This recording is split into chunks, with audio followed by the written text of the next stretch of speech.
ಇನ್ನು ದೇಶಾದ್ಯಂತ ಆಪರೇಷನ್ ಸಿಂಧೂರ್ ಕಾರ್ಯಾಚರಣೆ ಯಶಸ್ವಿಯನ್ನ ಸಂಭ್ರಮಿಸಲಾಗ್ತಾ ಇದೆ. ಕೇಂದ್ರ ಗೃಹ ಸಚಿವ ಅಮಿತ್ ಶಾ ನೇತೃತ್ವದಲ್ಲಿ ಗುಜರಾತ್ನಲ್ಲಿ ತಿರಂಗ ಯಾತ್ರೆಯಲ್ಲಿ ಅವರು ಭಾಗಿಯಾದರು. ತಿರಂಗ ಯಾತ್ರೆ ಗುಜರಾತ್ನಲ್ಲಿ ನಡೆಯಿತು. ಅಹಮದಾಬಾದ್ನಲ್ಲಿ ಭಾರತೀಯ ಸೇನೆಯ ಶೌರ್ಯ ಹಾಗೆ ಪರಾಕ್ರಮವನ್ನು ಅವರು ಕೊಂಡಾಡಿದ್ದಾರೆ.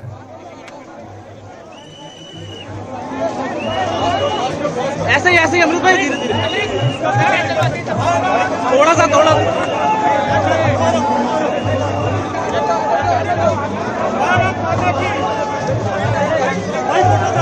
भाई आगे से हट जाओ. ಮೊನ್ನೆ ನಡೆದಂತ ಆಪರೇಷನ್ ಸಿಂಧೂರ್ ವಿಚಾರವಾಗಿ ಬಿಜೆಪಿ ದೇಶದಾದ್ಯಂತ ಈ ರೀತಿಯಾದಂತ ತಿರಂಗ ಯಾತ್ರೆಯನ್ನ ನಡೆಸ್ತಾ ಇದೆ.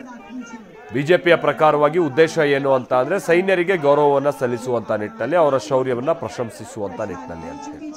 ಆದರೆ ಬಹಳಷ್ಟು ರಾಜಕೀಯ ಜಟಾಪಟಿಗಳು ಕೂಡ ಈ ಯಾತ್ರೆ ಸಂದರ್ಭದಲ್ಲಿ ನಡೀತಾ ಇರೋದು, ಮೇಲಿನ ಮೇಲೆ ಆರೋಪ ಪ್ರತ್ಯಾರೋಪ ಇದು ಕೂಡ ಯಥಾ ಪ್ರಕಾರವಾಗಿ ಸಾಗ್ತಾ ಇದೆ. ಇವತ್ತು ಗುಜರಾತ್ನಲ್ಲಿ ಅಮಿತ್ ಶಾ ನೇತೃತ್ವದಲ್ಲೂ ಕೂಡ ತಿರಂಗ ಯಾತ್ರೆ ನಡೀತು.